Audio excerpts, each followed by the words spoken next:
friend. Now, in John chapter 15, verse 15, Christ says something there. He said, "No longer do I call you servants, for a servant doesn't know what his master is doing. But I have called you friends, for all things that I heard from my Father, I have made known to you." Now, it's your friend that can easily tell you, "Ah, guy, I get gist for you. You want to come and quickly hear the gist," because they want to tell you what they heard. Now, a servant cannot say to his master, "Master, I get gist," or master say to the servant, "I get gist for you." So that's why I call the Holy Spirit my friend. So something happened when I was young. I know my sisters will be wondering how I'm using this as an example. So when I was, I think about 14 years, something happened. I was trying to relate to them as, somebody just asked me out. And there was this kind of, "Don't you know you are still small? Don't you know you are still young?" Because of an introvert, it moved me back, and I now found it hard to relate to them. That thing sent a bad signal that, oh, I can't even tell them. So it continued till just few years I began to become intimate with the Holy Spirit.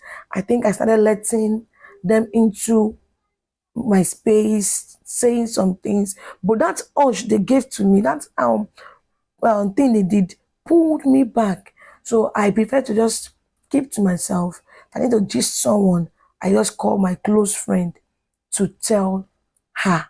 So that's why when the Holy Spirit came to me, when I encountered the Holy Spirit as a believer, I encountered him as a friend. So when I was asking, how do I call my YouTube page, TikTok page, Instagram page, and I heard Holy Spirit, my friend. I was like, "Holy Spirit, my friend?" Yes, Holy Spirit, your friend. Okay.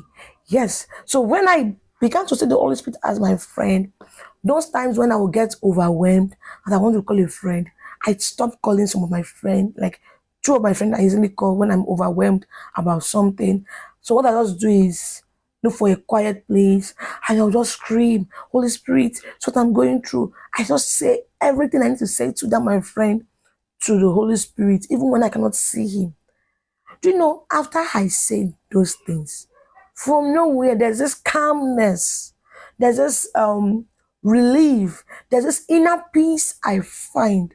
And funny enough, those things I complain about, check it between the first 2 3 weeks, it's sorted out. That I get to just, oh. So the first day I tried it, I was overwhelmed. I left the house, went outside the gate, and I was just shouting, just crying. After I did that, it was as if someone just hugged me. And I felt this peace. And I said, "Thank you." So most times when I am in a dream or that he has a dream, I am in a kind of a danger, I always see a friend standing beside me. And that's to tell you that the Holy Spirit comes to me always as a friend. And there was a time I had a dream when someone wanted to attack me with something. And I shouted, "Holy Spirit, my friend." And the person ran away. And second one was when I told somebody in the dream, like, "Don't worry, you don't know me. Oh. I will call my friend the Holy Spirit, and the Holy Spirit will fight you for me." And for nowhere, there was this kind of wind that took the person off. So it dawned on me that truly Holy Spirit is a friend to me. So don't think, "Oh, why don't I call him master?" I know he's my master, but I don't want to put that master between the two of us so that I can be able to relate. Now, in John 15, verse 15, when Christ said, "I don't call you servant, but today I see you as my friend," because a servant does not know the business of his master. So because of I want to know the business of the Holy Spirit, I want the Holy Spirit to always speak to me. I want to be free telling the Holy Spirit, see what I'm going through.